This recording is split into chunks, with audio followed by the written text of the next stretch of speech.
Sunog na sunog ang gumagawa ng mga fake news na nagpakalat na may cancer, may sakit, malubha ang Pangulo at wala na daw si Pangulong Marcos.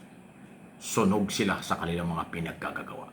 Ito ay matapos ilang ulit na ang Pangulo ay nagpakita sa buong mundo sa magitan ng media at social media na healthy siya. Tumatakbo, naglalakad, tumatalon, at yan ay hindi magagawa ng isang may sakit, lalo na kung cancer ang pinag-uusapang stage 4. Dahil dyan, na-monitor ko na po yung ilan doon sa mga paninisi, sisihan ng mga Duterte supporters. Meron pang isang malaking katawan na vlogger. Ang liit pala ng utak ng taong yun kasi ang layo sa katawan. Akalain mo pinapalabas niya. Sorry po. Pinapalabas ba naman niya na gawa-gawa daw ng gobyerno na ang Pangulong Marcos ay nasa hospital? Sos marusip na pag-iisip yan. Kung meron kang kaisipan, na napakalayo sa laki ng katawan mo, ay talagang hindi bagay at wala talagang kaalam-alam.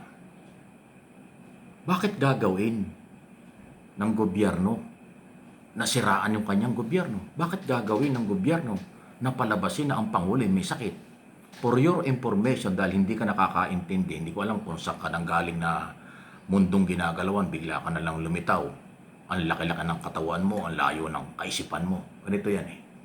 Alam ba ninyo, mga kaibigan, na ang kalusugan ng Pangulo ay nakasalalay ang national security ng bansa at ekonomiya ng bansa at kinabukasan ng bansa. Kasi ang sinumpaang tungkulin ng Pangulo ay 6 na taon, lalo na si Pangulong Marcos, mula June 30, 2022 hanggang June 30, 2028.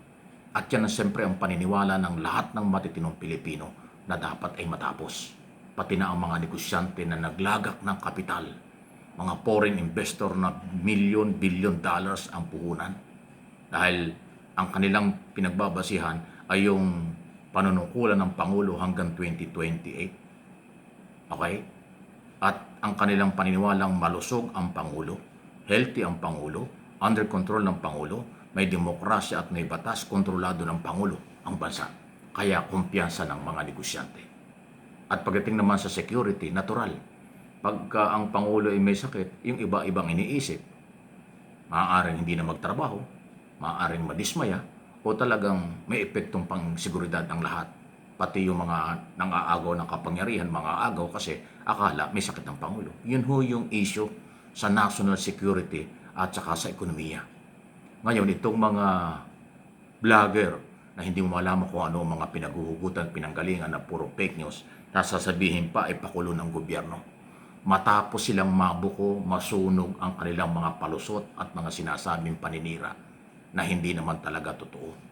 Kaya may kasabihan, ang kasamaan ay hindi magtatagumpay. Pero yung ibalik nyo at baliktarin nyo ang sitwasyon, ginawa nyo, tapos ibibintang nyo sa gobyerno, isa na naman huyang pambubudol at kababawa ng inyong kaalaman. Kayo ba'y nag-review at nag-aaral ng national security, ekonomiya, at saka ho ang good governance, at ano ang kapangyarihan ng isang Pangulo ng bansa sa kanya sinumpaan tungkulin? Pag hindi nyo kasi alam ang more or less mga basic na yan, marami kayong sasabihin talagang sasablay. Ipinagdiinan ninyo may sakit ang Pangulo. Pinalabas pa ninyo manunumpa na daw si Sara Duterte dahil siya na yung susunod na Pangulo. Wala na daw si PBBM. Hindi naman totoo. Tapos itong mabuko at pinakita ng Pangulo siya ay napakalakas. Ang sasabihin nyo, gawa-gawa rin ito ng gobyerno. Kalokohan, kabobohan, katangahan na argumento. Diretsahan tayo. Pasintabi na po. Kakaunti yung ganyan. Kung saan ang gagaling, alam na natin yon. O, di ba? Ayan po yan. Sa totoo lang, kasi alam nyo bakit?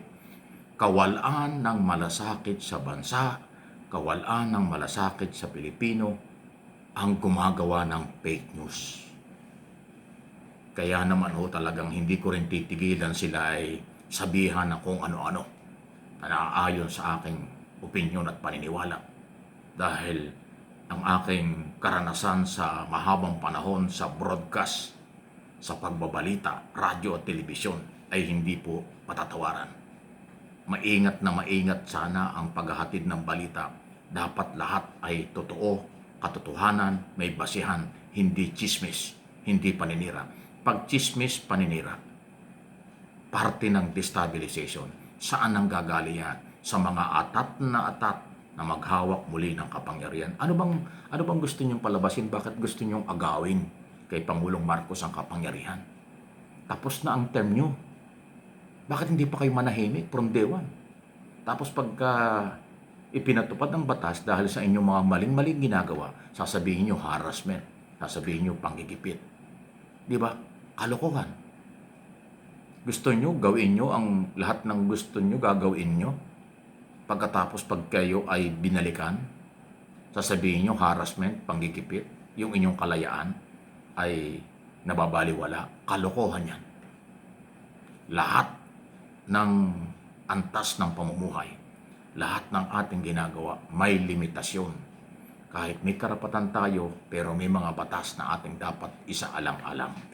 Ang demokrasya kailangan, pero may hangganan. Ganun po yun.